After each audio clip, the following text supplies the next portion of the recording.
আমাকে সিঁদুর বলে, দিয়েছি মনের খুশিতে। আমরা দুজনই মুসলমান, মন বিশুদ্ধ থাকলে সবকিছু বিশুদ্ধ। মানে হিন্দু মুসলমান এটা আমি মনে করি যে ধর্ম সবার। ফরচুনেটলি আমরা মুসলমান। আমাদের একটা প্রোগ্রাম ছিল, আমরা এখান দিয়ে যাচ্ছিলাম, ভাবলাম যে একটু দেখি এই আর কি। হ্যাঁ হ্যাঁ, আমরা দুজনই মুসলমান।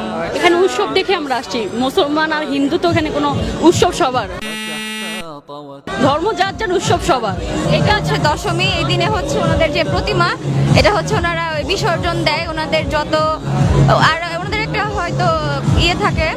আসলে আমি যেহেতু মুসলমান, আমার খুব একটা আইডিয়া নাই। সব মনের সাথে কানেক্টেড। আমার কাছে মনে হয় মন বিশুদ্ধ থাকলে সবকিছু বিশুদ্ধ।